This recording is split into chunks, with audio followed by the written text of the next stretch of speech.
What I want to do today, it's actually probably one of my favorite topics, and that is trying to look at korbanos and not to look at them as just, okay, like korbanos, it's like the quote-unquote the boring section, but instead trying to really see certain patterns and themes. And really, there's a lot to talk about. If you want to compare the asham and the olah and the chatas, a lot of different comparisons you can make, and it's clear that the Torah is trying to create a theme of some sort to contrast the different types of korbanos. And I want to specifically look at one type of korban. And this korban is a Karbon Mincha. Now, please, don't get confused with davening mincha with the Karbon Mincha, because they're not the same. Davening mincha is, it's the same word, but that's not what I'm referring to. The davening mincha comes from the fact that in the times of the Beis HaMikdash, what did they do? They offered two Korban Tamid, one in the morning and one Ben Rabbi, one in the afternoon. So that's Shachris and Mincha, right? However, the Mincha that I want to talk about is not the afternoon prayer, but Mincha from the word meal. Well, in English, right? Meaning this is what's called in English, it's often referred to as the meal offering. And the reason why it's called a meal offering, because it consists of flour and stuff. Okay? You might be familiar with a subdivision of the meal offering, and that's the Korban Toda, right? The Korban Toda, which we say mizmor lesoda in the morning at davening, and that if a person benches gomel, right? We're benching gomel, right? So those are all connected. That's a subdivision of a type of Korban Mincha. Okay, that's kind of just to see how it works. Didn't they bring totally different things? Like a Korban Toda, wasn't it meat? And a Mincha was... Okay, are you ready? So Korban Toda was actually both. Korban Toda consists of a lot of things. We'll see a little bit, yeah. I thought all the prayers, like Shachas Ben Chamar, came from the Avos. Like we didn't, like why does... So actually, I was thinking of doing that topic. Maybe I should have. Okay, the Gemara in Brachos says, what's the takana? Takana was from is it Karbanos or the Avos? So the answer is both. Right? Veshkema from Baboker. So Avraham is seen as the person who establishes Shachris. Meaning, what does it mean? What he davened Shachris? He did like 3 steps up, 3 steps back. Like that's ridiculous, right? Of course he did, right?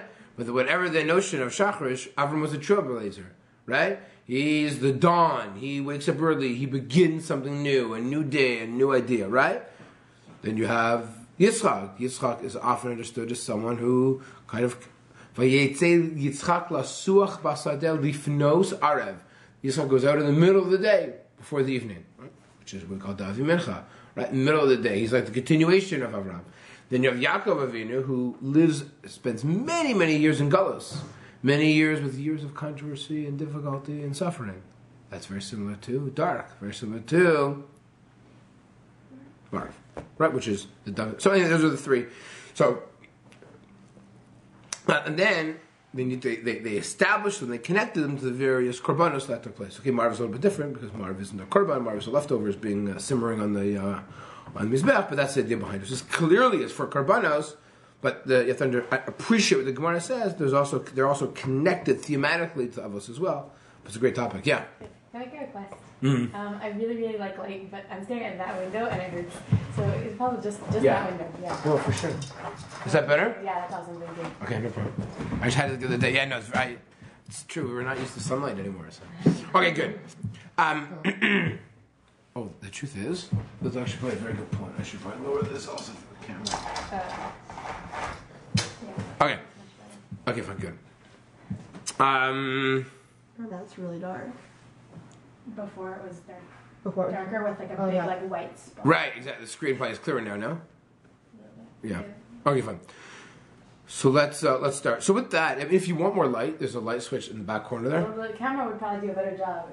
Yeah, so if you want, go to the corner. There's like a little small flick switch. Press that. This? Yeah, there you go. Good job. Okay, fine. Okay. Great. So with that introduction of Korbanos and Mincha, hey, if the strike continues, we could do more on Korbanos and Avos, or even next week. If there's no strike, maybe next Monday that could be our topic, because it's worthwhile going over that topic, because it's a fun one too. Okay, but I want to focus specifically on the Karbon Mincha, and by the way, the Karbon Mincha is a voluntary Korban. You know, it's kind of like you walk into the Beis Hamikdash and you have an option. You come in because you have to, you come in because you want to. Right? So there are various korbanos that you have to bring at certain times and for certain reasons. Certain korbanos which you just wake up and you feel like, I want to bring a nidava, I want to bring a korban that I'm obligated to bring, that I just want to bring, right?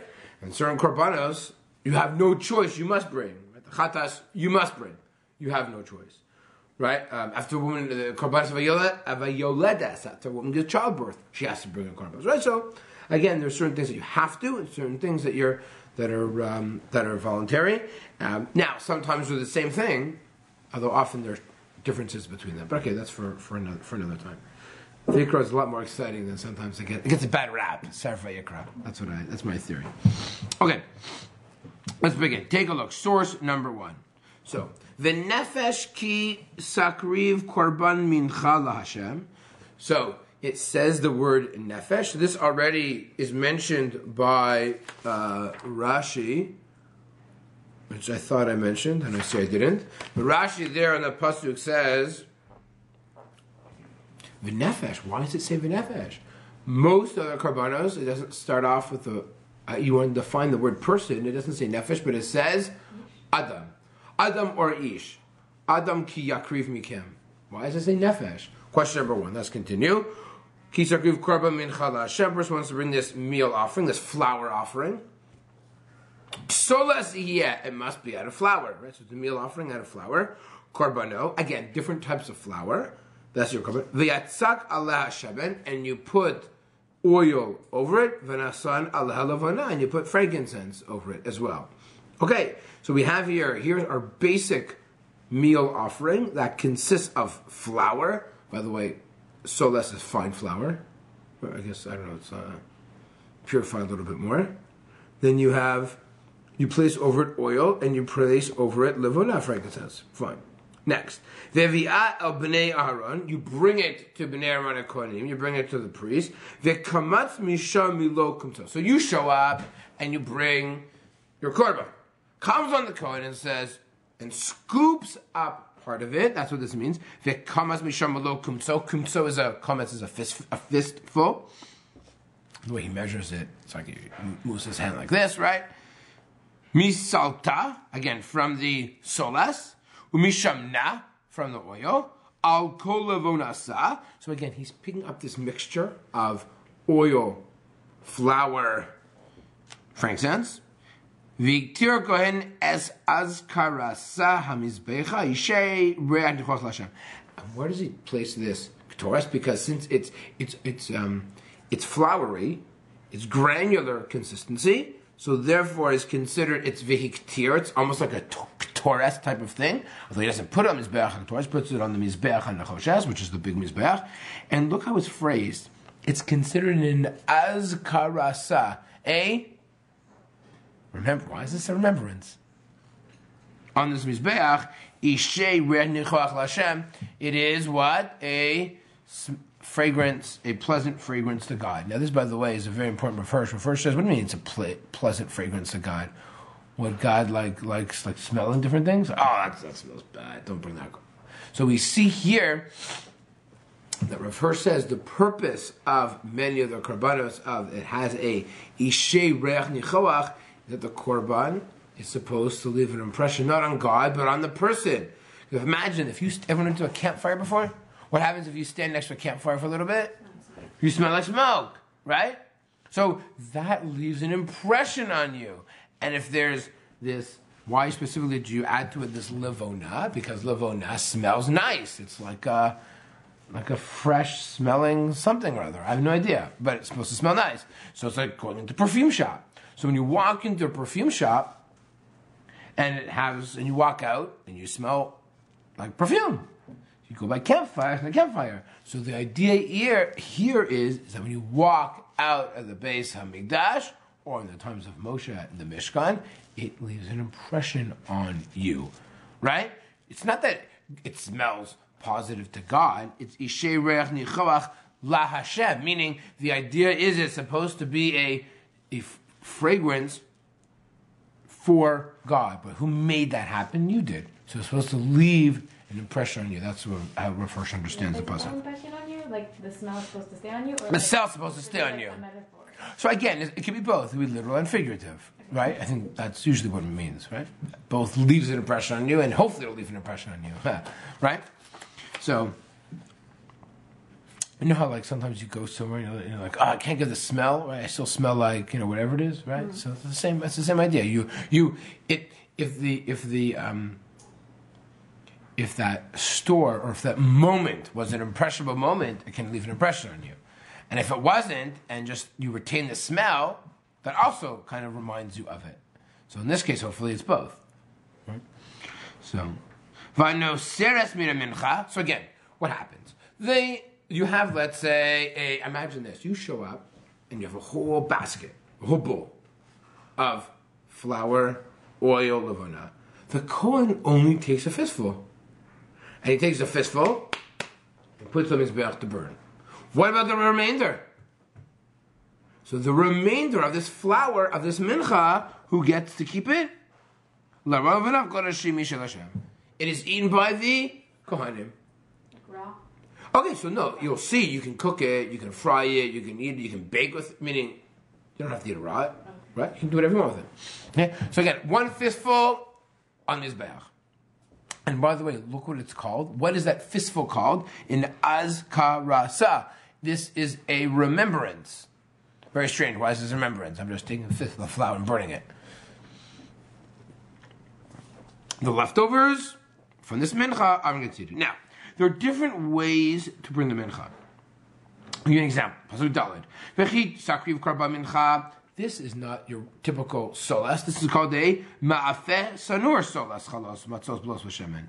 This is ma'afeh tanur. This is a baked version, right, of flour chalos matzos blos v'shemen. This is totally saturated in oil. This is the deep fried version, right? This is the falafel version, right, of your type of mincha. So you can bring it raw, or you can bring it fried, or you can bring it cooked. There are different ways to bring it. Okay.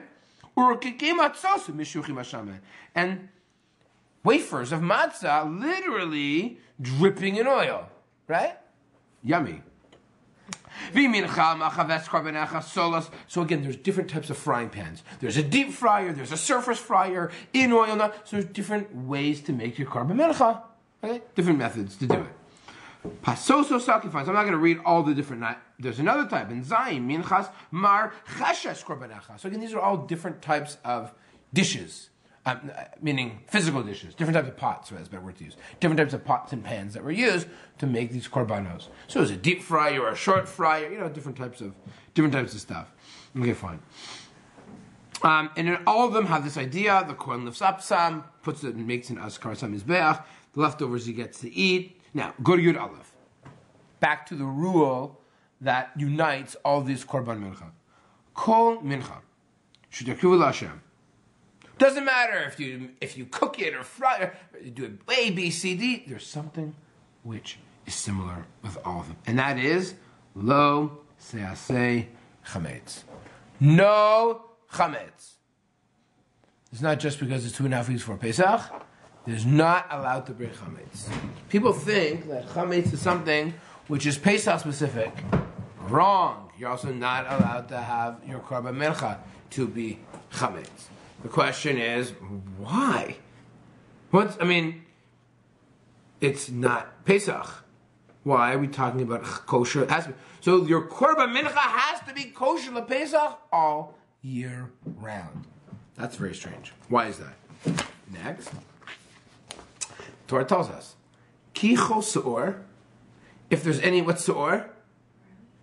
No, Seor is leaven, anything, a leavening agent, or Dvash, or honey. Now, honey isn't chametz, but the Torah says your Korban Mincha must be kosher Pesach and no honey allowed. Lo saktiru mimen Hashem. Obvious question is, why? Why can't my Korban Mincha have honey? Why can't my Korban Mincha be chametzdek? Why must it be kosher? LePesach. Very strange. Korban Meishish Darkivosa Lashem Mizbech Lo Yalav. Fine. Let's go on. Yud Gimel V'chol Korban Minchascha. Not only does it have the kosher LePesach, not only can you not have any leavening agent, not only could you not have any honey, but there's another item which you must ensure that it is present, and that is Yud Gimel salt. Ba'melach timlach. You must salt your korban. So again, nutritionists between the oil and the salt and this and that. I'm not sure that he's excited about this korban. Well, it tastes good, right? Melach timlach. Why salt? Now, by the way, as I'm sure you're familiar with, we have minhag today. What do we do with our bread? We add salt. This is where it comes from. Is it all bread, by the way? Because somebody told me pretty recently that anytime you have like a sandwich, you should dip it in salt. And I was like, what? Yes, so that is one of the fascinating things. The whole minhag of halacha of dipping bread into salt is all year round. It's not just Shabbos, it's all bread. However, there's something very different in the modern era. In the modern era, there's already salt in bread. Old days there wasn't. So that's one of the reasons why we're probably not so makbid on it, because we always have bread with salt consistent in it. Yeah. Why didn't they have salt before? They just didn't bake with salt in it. I don't know. There's a luxury, maybe? How do we know that? Oh, everyone talks. It's like, it talks about everywhere. Yeah, that's why it's really dip your bread into salt to give it a, yeah. But very good. Fine. But not only does the Torah tell us, put salt in your korban mincha. Look at these words. This is like, velo sashbis melach beris elokecha. Don't, what's the root word of tashbis, ladies? Shabbos. Don't stop, don't prevent from the salt. This is not just salt. This is covenantal salt. Covenantal salt. Are you kidding me? We've now made salt not just an imperative to place on Karbon Mincha, but the Torah says, Melach beris elokecha. What? Why is it making and describing salt as covenantal? Mi'al min chasecha. Don't prevent Shabbos. Don't arrest. Don't stop. Don't not have salt on your meal offering, because this is covenantal salt. I'll call karbanecha takriv melach. So from here, the Torah then says, and by the way, in every korban you need salt. Not meaning the ola, the chata, but it mentions it. So again, the Karbon Mincha is the paradigmatic example of salting, and by the way, do it all the time. But the basis is Karbon Mincha. The obvious question is, why? What's up with the word nefesh? What's up with this fistful being an askarsa on the mizbeach? Why no chametz? How come no honey? What's with this like super salt? Very, very strange. Okay, and then it goes on to talk about other types of minchas. Minchas bikurim, which you then would bring. I call this the popcorn korban, where you bring kernels and you'd heat them. Maybe a popping sound. I'm not quite sure. Kalui ba'esh, right? Carmel was caramelized, right? Okay. Hey, caramel and caramelized is the same word. Cool. Actually, look at me right now, right? Same word for sure. The English got it from. Okay. Anyways, so again, that's the way we explain this korban. So we have to ask ourselves, why is this so important? Why is it so important that Korban Mincha having all these facets? And I want to repeat, this Korban Mincha is a voluntary korban. In source 3, I have listed here for you something that you're probably more familiar with, and that is the Korban Toda. So Korban Toda is the subsection of the Korban Mincha, right? So you have here again the Chalos Matzot in source 3, Blos B'Shemen. Here you have Chala. Chalos Matzot are not, they're so kosher to Pesach. Challah just means it's like a, we call it a full matzah, a roll matzah, right?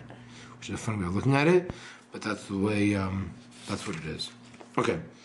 And then there were actually, then you also needed to eat bread, which was chametz. You also needed to eat chametz bread as part of your korban toda. You wouldn't eat it, you can't put it on the mizbeach. Mizbeach was kosher Pesach all year round, but you ate it outside, back at home or whatever.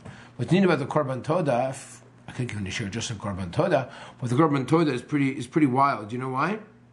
Because the Karbon Toda, oh no, I didn't include it? Oh no.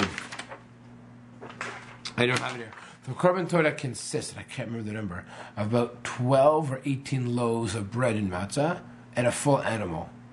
Now, here's another problem. You have to eat it within a day and a half. Now, is that possible? No. What did you have to do? Invite your friends. That's called a kiddush.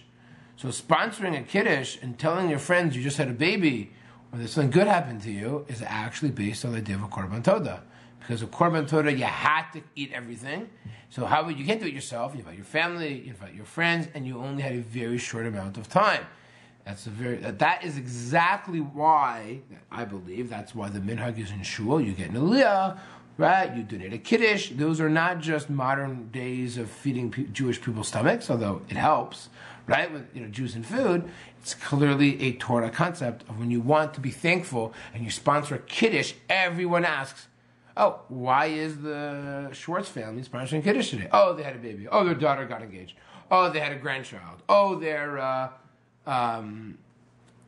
great nephew is making aliyah. I don't know, whatever it is, right? But people do it for those reasons, and that's exact. So therefore, when people hear, or the Korban Todah, I was sick, and I just got out of the hospital, right? I was in jail, and I was freed. So because of that, people respond, Hodu Lashem Kitov, Kulam Chastov. It increases Korban Todah. It increases the glorification, sanctification of God's name, which is exactly the purpose of Korban Todah. You feed people, you give glory to God. That's a good Jewish meal, right? That's the idea. That's the idea behind it. And in fact, even if you want to, and I always like mentioning this, it's clear, and especially because it's in 2.5 weeks, the night of Pesach, meaning Pesach Mitzrayim, is a mini Korban Todah, right? Because you have meat and you have to invite people, no leftovers, you got to consume it all together. You're clearly praised for God for being saved, preparing for Yitzias Mitzrayim. So again, there's a lot of parallels between a regular, typical Korban Todah and the Pesach of Mitzrayim, or what comes later become the Korban Pesach, right? Right? Because you're having meat and you're having these breads, you're eating together with people, no leftovers allowed, right? Again, these are very Korban Todah-like, and it's clear that's the theme, or one of the themes of the Pesach, of the Seder night, the Pesach night. Okay, that's what source 3 and 4 are doing over there in your piece of paper. So source number 5. Source number 5 is a very important source. Why?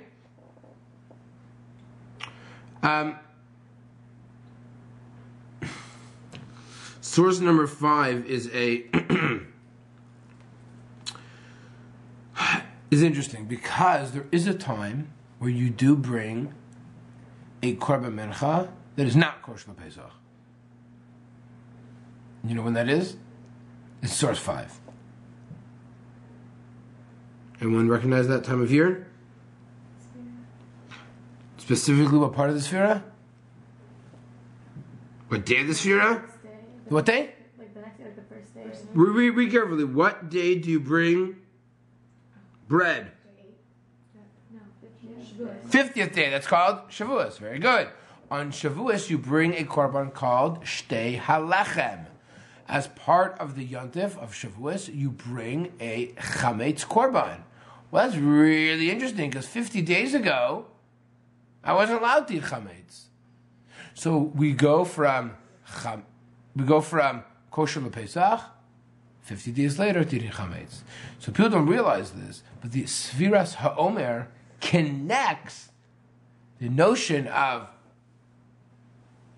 matzah to Chametz. Not just because it goes through the 8 days of Pesach or 7 days of Pesach, but because we go from literally an Isser to eat Chametz to a mitzvah to eat Chametz. And this Shtei Halechem is clearly a mincha offering, right? This is an obligatory mincha offering because it consists of flour, but this is the example of where you put Chametz on the Mizbeach. Otherwise, you're not allowed to put Chametz on the Mizbeach. Here's an exception. Where you must take these breads and put them on the Mizbeach as part of the Korban Musaf of Shavuos. So, that needs to be understood as well. Why is it? What's this theme? What's this idea of going from kosher Pesach to having Chametz? And why can't I have Chametz on my Korban Mincha? And what's the connection with Shavuos, which I'm allowed to eat chametz, with a mitzvah to eat chametz, and what I'm not allowed to do that because of Pesach / Karbon Mincha.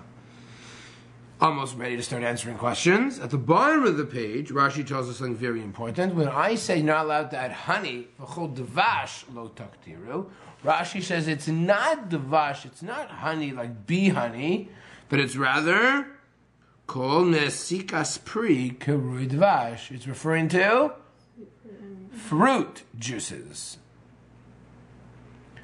Eretz zavat chalav udvash. The question is, what dvash is that being referred to? So some machlokas. Many people say it is not referring to honey, because honey is not really known in Israel, a little bit. But it's date honey, fruit juice. That's exactly what it is, especially because it's talking about the land of Israel. Often we talk about the land of Israel, we're talking about the juice, fruit juices. Isn't that a much better way of describing the beauty of the land of Israel? So, and there even are those, although the Gemara might search otherwise, but I think this to me is what the Gemara, Eretz Zavat, what's the chalav, what's the milk? From a cow? You heard of the great cows of Israel? Very good. Coconuts. Very good. Coconut juices. Right? Which is also, and also this way it's referring to the land of Israel, both the coconut juices and the fruit juices, right? That's chalav udvash. Makes a lot more sense. That's the pasuk. Okay, not everyone agrees with that, but to me that makes a lot of sense. Makes the pasuk make a lot more sense. Otherwise, it's referring to like, and besides, Jews don't eat milk. It's like it's not good for Polish, not good for. We're all like lactose intolerant a little bit, so it's like who wants to have milk, right? How do you classify like regular honey then? Because it's not a fruit from a fruit at all. Like, how do by the way, it's actually very interesting. How do you know that how can you eat honey? Any time you have a byproduct of a non-kosher animal, that food is not kosher. Can you eat bees? No, so how could you have honey? Right? Can you have milk from a camel? No. But they're not making it out of them. They're... Doesn't matter. So the only reason why we're allowed to eat bee honey is because it's posted in the Torah. So it's probably not from Dvat Chad. Although others say it is. It's a complicated. But basically, unless the Torah would tell you that you're allowed to eat it, there's no way you'd be allowed to eat it because anything that comes from non-kosher animals is not kosher. That's really basic. It's an enzyme. It doesn't matter. So... Right? Like it's still contributed to it, right? So how do you know which one the Torah is referring to? And just said dvash. So it's a good question. But we know they eat dvash, right? Remember there was a battle and they eat dvash, they grab the honeycombs when they're traveling. But how do you know that dvash was not the other dvash? They talk about... Oh, honeycomb. They talk about honeycomb there? They talk about... It's in Yeshua, no? I have to double check the question. Does it say it explicitly? I'm not sure. I don't remember. I have to take a look. Okay. Anyways, what we have a lot of questions about this Karbon Mincha. I think we need to almost start answering them. Let's begin with source 7. I want to begin to understand that what is the idea of this type of person? So let's paint the following picture. My name is, Farmer Ruvain. I live in northern Israel. And I want to come to the temple. I want to go to the Beis HaMikdash. I work very hard. I don't get to see, too much of the Kedusha of Yerushalayim. But I want to make the pilgrimage to the Holy Temple in Jerusalem. So, generally speaking, who's going to bring a Karbon Mincha? Karbon Mincha is very cheap. Flour, you don't get, in terms of, from an economic perspective, you don't get much cheaper, you don't get much more simple than just flour and a little bit of oil, right? It's pretty cheap in terms of the, shall we say, economic expenditure. But the person who's bringing it is doing so with really pure intent and motivation. They're not doing it for egotistical purposes. They're not doing it to show off. Look what I'm donating. They're really giving, and they're giving to the Kohanim. But the majority of the food that they're bringing is actually going to the Kohanim, right? Only a small piece of it is going to Mizbech. They're doing it from a real sense of yearning, of devotion, of longing, almost, to be in that Jerusalem, Yerushalayim setting. And in fact, the Gemara himself says this in number 7. Amar Rabbi Yitzchak. Why is it that by the Karbon Mincha it says, and a nefesh, a soul? As we said before, it should have been Adam or Ish or Isha. Amar Baruch Hu. Who is more likely to bring a mincha? An ani, a poor person. Malen yalav kilu hikriv nafsho lefanai. This poor guy, look at the effort he's putting in. It's as if nefesh ki sakriv. His whole soul is bringing this korban, right? He's not just doing it out of, it's not a man. He puts everything he has is into it. For many people, it's a big deal to bring a little bit of flour. But since a poor person is much more likely, anything this poor person does, he takes a couple of days off work, he gives up from his precious food and wants to bring it to Shalim. It's a huge sacrifice. His nefesh, he's all in. Right? And I think that's the image. That's how Chazal looked at this person who's bringing a Korban Mincha. But rich people also bring it. Like, you could, but you're going to see there's a different version of a Karbon Mincha that rich people bring. They bring animals, because you can actually... Sorry, I didn't say that properly at all. Karbon Mincha is always flour for cheap. If you wanted to bring a nidava, and you're wealthier, so then you could bring an animal. Why would you bring flour? But there are also animals and birds you could bring for voluntary sacrifices, right? Like an olah, for example. so they're all for the same purpose. So again, you can bring an olah. Let's say you want to bring, there are certain olahs that you have to bring. So I want to voluntarily bring an olah sacrifice.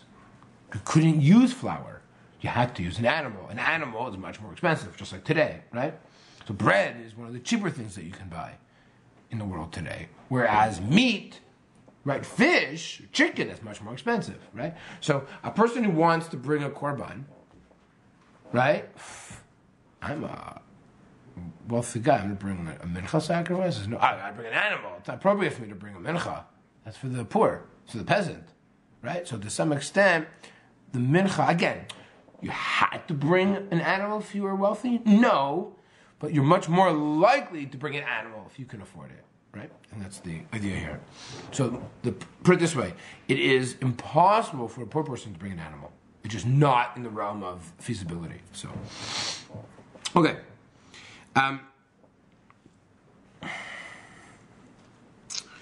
So I think what we have here, and this is the image of this person who's bringing every ounce of energy that he can into this. It's connected to this Korban Toda of thanksgiving, right? It's Korban Toda, Thanksgiving. It's a person who's doing it not because they have to, because they want to. So it's even more than Thanksgiving. Often you had to bring a Korban Toda. This a person is voluntarily bringing this type of Korban Toda. And take a look at the Abarbanel in source 12. Sheila, you know how Abarbanel works? She numbers everything. Sheila Yud Beis. They say you can't read. The joke is you can't read Abarbanel Friday night. You become a heretic. Do you know why? You ever heard this joke before? Because everyone looked at Abarbanel. Abarbanel lists all of his questions, and then he answers them. So he'll list, let's say, per parak. He'll do 20, 30 questions. It's usually one answer, right? Not necessarily. No, he'll say he'll do answer for 1 and 2. I'll put in a couple paragraphs. Answer 3 and 4. So they say if you read Abarbanel Friday night, you become a heretic. Because you fall asleep after the questions, you never get to the answers. So you, right? I woke up. This was scary. I often fall asleep reading. So I literally woke up with a Gemara piercing my stomach. I was reading it. I was in pain. And one time I woke up with the Gemara on the ground. I didn't even know. It must have made a loud noise. It didn't even wake me up. That's pretty bad. So there you go. So that's what they. So you become a heretic if you read the Abarbanel. I mean, it's a joke, but I think you're still allowed to read Abarbanel at Friday night. Not worried. Okay. Hashel Yud Beis. Ke Amru. Kol min chashdek v'la Hashem lo sasech hameitz v'gomer. Lama utzrach lamar ki chol sor v'chol dvar shlo tekir mimenu isha. Ki hine yadua yalanu shelo hochsharu lakriv ve'el dvarim shetziva Hashem kilu tomar min abema bin bakar min atzon. V'lo utzrach lamar shlo nikrav machaya v'chen. Okay. The Abarbanel says, I don't understand. Why are you telling me that you don't have to bring chametz. We have a rule when it comes to a korban. If the Torah says you bring, you bring. Does the Torah say, oh, by the way, don't bring a fish for a korban? You can't bring an apple for a korban. No. It says what you're allowed to bring, i.e., what it doesn't say you're allowed to bring, you can't bring. Why does the Torah say bring this? And by the way, don't bring chametz. Why do I bring sore? Just tell me what I bring. I bring flour. I bring flour. Why are you telling me don't add a leavening agent to it? Why are you telling me don't add fruit juices to it? Why would I think that I would be allowed to? Right? Why does the Torah specifically, the Torah doesn't list and exclude everything you have to go. The following items you can't bring as a korban. And it lists 2,000 items. It doesn't do that. It says this is what you bring. This is the scope of korban X. You can't add to it. This is the scope of korban Y. This is the procedure. This is the material. It doesn't list what you can't. You never do that, right? It's very strange. So why, ask the Rabbi? That's a great question. Why does the Torah go out and say, oh, by the way, don't bring this. Don't bring that. Don't bring chametz and don't bring dvash. Why? Says the Rabbi now. Oh,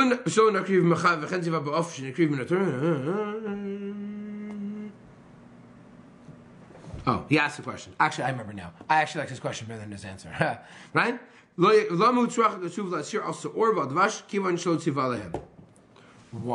is the Torah specifically telling me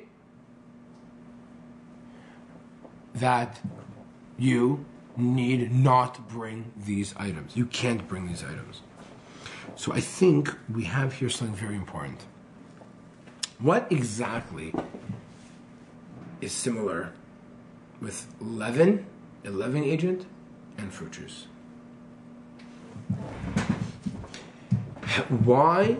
What is this process of Pesach to Shavuos?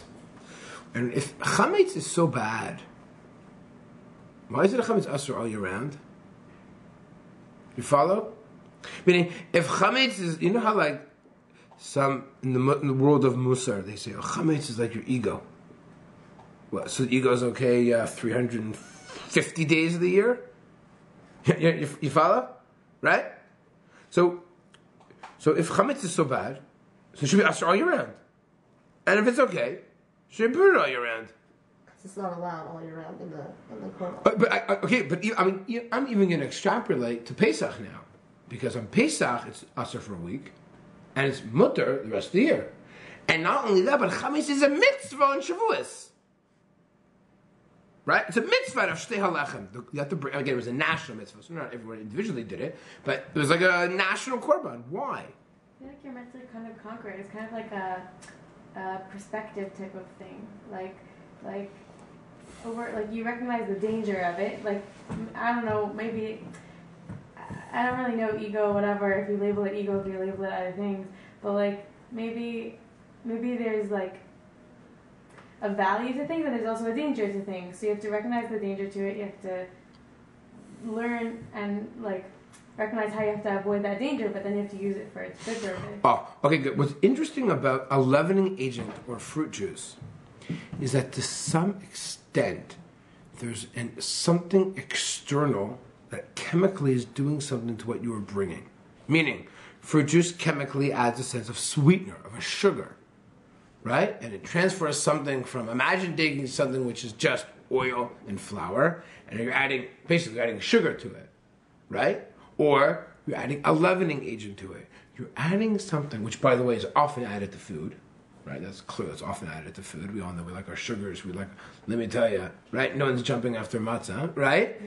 Usually, I like matzah a little bit, but like at the end of the day, no one says on Motzei Shabbos, oh, let's go get some matzah tonight, right? I don't think that's... What if the matzah shop is open tonight, right? I don't think people talk that way, right? So, it appears that, again, if we're talking about someone who is simple in their yearning to have a relationship with God, we don't add anything from an external perspective. That adds sweetener or that adds leavening. Not that they're bad, but this type of almost creativity is not the right place to do it. This type of almost, I can call it ego, but I can also call it creativity. I can call it air. I can call it something that's additional to. If this poor person is coming, he's bringing this Karbon Mincha, it's a bare bones type of moment. He's coming, and what's he coming for? So let's put it in perspective of this poor farmer from the north. He's coming, and what's he doing? He has a little bit of his flour, and there's an azkarasa. Why is it azkarasa? Best way I once heard is, you ever gone to someone's house and make you sign a guest book? It's big in Israel. I don't know what to do in Toronto. Have you ever been to, in Israel, you go, it's like the big in Israel to sign the guest book. I guess it's such a culture of guests, meaning not just guests, a culture of like having so many different guests from so many different places on a regular basis, because you got to find places for Shabbos, especially ladies. You guys really need places to go for Shabbos very often, right? And not as much. And so maybe when the Kohen places this fistful of flour on the Mizbeach, why does the Torah call it Azkarata? It's almost as if this poor guy is signing God's guest book. Right? He's leaving behind this Azkarata, this Zechor, this remembrance of some sort. Now, this works two ways. He wants to remember, and also he wants to be remembered. Right? As we know that's often the case, right? Like, there's a mitzvah of Aliyah L'Regel, and there's a mitzvah of Lir Os. There's a mitzvah of to be seen or to see, which of course is the same Hebrew word as fear, and the answer is of course it's both. You need to be seen, and you need to see and to experience part of Yerushalayim, right? So that's the same idea here, that when this person is coming, it's almost as if he's living behind his guest book. He's signing it, right? Now, what does salt do? What does salt do to food? Why do they use salt in the ancient world? It brings out flavor, and is used as a preservative. So maybe one can argue, specifically with the Karbon Mincha, this farmer wishes to preserve the moment, right? So there's not much flavor here to bring out. I don't know how much, is there any bring out the great flavor of flour. The oil, I guess, does have a little bit of a flavor, right? But I think maybe salt here can be seen as something which preserves the moment. Now, why then is salt considered covenantal? Why is bris? What is it, melach? What is it, melach bris lokacha? What's that language? Here. Melach bris elokecha. Why is salt considered? Why? Because just like our relationship with God, the bris is preserved, right? It's not going anywhere. It's something which is above time, right? The Jewish people entered into a covenant. The Jewish people entered into a bris with God at Sinai, right? And again in Avos Moav. And that bris, that covenant, is forever. And we remind ourselves of this bris regularly. What is a reminder of the bris? What is an os? What's a reminder of the bris? Shabbos is a reminder of the bris, right? Shabbos is a reminder of the bris. Men need a reminder of the bris. That's why they have bris. Bris milah is not the covenant. It's referred to as the Torah as a reminder. A covenant can never be reduced to a physical item, right? Two people are married, right? What's the marriage? A ring? No. You can't reduce. If you throw away the ring, are they still married? Of course they are. Right? So it's not, anytime you have a relationship with somebody, you can never reduce it to an item, but you could oh yeah, I'm married. There's my ring. Oh yeah, that's reminder of a covenant. I don't wear rings. Right? There's really nothing there. So in case you're looking. Right? Emperor wears clothes. Right? So, yeah, but we have reminders of that bris. Right? Shabbos is a reminder of the bris. A few things remind of the bris. Fill in another reminder of the bris. So one is, when it comes to reminding ourselves, salt is a preservative. And therefore, what is this person coming? This farmer is coming to Yerushalayim. He wants to preserve the moment because he knows that the covenant, he's coming specifically for this bris. The guy is coming to Yerushalayim because he wants to tap into that covenant relationship between God and the Jewish people. He might not have an opportunity to do it on a regular basis because he lives in, by Tveria, and he works very hard during the day and he works very hard at night. He wants to, get a shot in the arm maybe of a little bit of spirituality. And that's also why, and by the way, salt is a very different type of principle than a leavening agent or a sweetening agent, right? A leavening agent, right? It doesn't, when something goes bad, when mold, what causes mold? Any chemistry people here? Aren't you a chemistry person? Well, I take chemistry, but I don't know what causes mold. What causes mold? So if you just have flour, can flour get moldy? No. Flour lasts a really, really long time. It's the moisture, right? It's that. So what is fruit juice? Fruit juice is a liquid. Liquids can then produce mold. So it's kind of like what you're adding, whether it's the chametz, whether it's that leavening agent, or this matzah. Matzah, I think a year later, doesn't taste that much worse. Bread a year later is not edible. Right? Isn't like yeast like something that's alive, but it's gone sour? It's gone sour. Like it's moldy or whatever. Right. And then that's why when you bake something, you kill that level of creativity, right? You bake it because it's trying to expand, it's trying to grow, right? What happens if you leave your mechala, right? You leave it out, right? It gets bigger and bigger, right? You put it in the oven, you kill it, right? And then once you leave it out for too long, then something happens. I don't really know, but your bread goes bad. It gets moldy. Mold can't act on something unless it has something to attach itself to. So that is exactly what your fruit juice, your davash, and what your seor will do. So if you want to keep something and preserve it for a long time, you can add salt, and you don't add seor, and you don't add dvash. This way it'll last a long. So again, I think these are perhaps some of the symbolisms that exist here. So now, I think that's all of our questions. So the only thing left is, what is this Pesach Shavuos connection? So I think this is also very simple. Well, it's true that's a high level and that's important and valuable, but you don't live that way all year round. Chametz is only usher for a week. The rest of the year, it's permissible. Meaning, this notion of everlasting, this notion of the basic necessities, of preserving the moment, that's nice, but eventually you build up to bread. You build up to Shavuos. You build up to, the purpose of receiving the Torah, by the way, is to become creative. The purpose of Matan Torah is not just, we weren't just given mitzvahs that pertain to the Beis HaMikdash, but it's about living life, being out there in the world. It's about sometimes not being able to preserve the moment because we have to get on with our lives. And so I think maybe what the Torah here is highlighting by this Karbon Mincha is almost as if this farmer, this is almost like a good, post seminary speech. Why? Because in 14, Achas shaltu meis Hashem osavakesh, shivtu veis Hashem mechayai, lachazaz ben Hashem uvaker beichalo. What is this one request, right, that David HaMelech had? He wants to dwell in the house of God his entire life.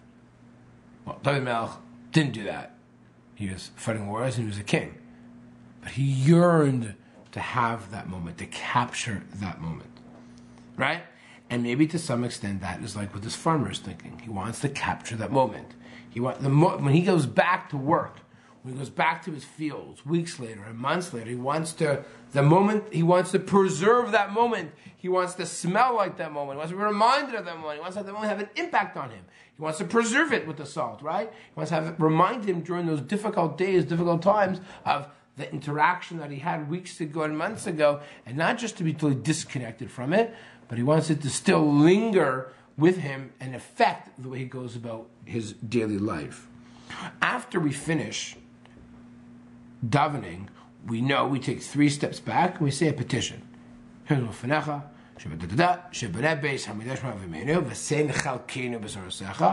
say something very short. So why is it, source 16, that we quote a pasuk from Malachi? Va'arva la'Hashem min chas Yudan. Why are they saying min chas Yudan Yerushalayim? Maybe now we understand. We take 3 steps back. What do we say to God? We want to preserve that moment. We can't daven all day long, right? You want to say we should daven. We can't. It's not practical. We have to get on. But we want that interaction with God. We want to preserve that moment. We want it to have an impact on us till the next time we can have that rendezvous with HaKadosh Baruch Hu. So that's specifically why we say Minchas Yudav Yerushalayim, like the Korban. Why do we mention Karbon Mincha for? But now perhaps we can understand. We too wish 3 times a day, right? Or when we daven, to be able to preserve that moment and that interaction, that encounter with God, and have it have an effect on us until the next time, hopefully next time not just we daven, but the next time that we can go to Yerushalayim, just like our farmer. Okay, thank you everybody. Thanks for coming. Have a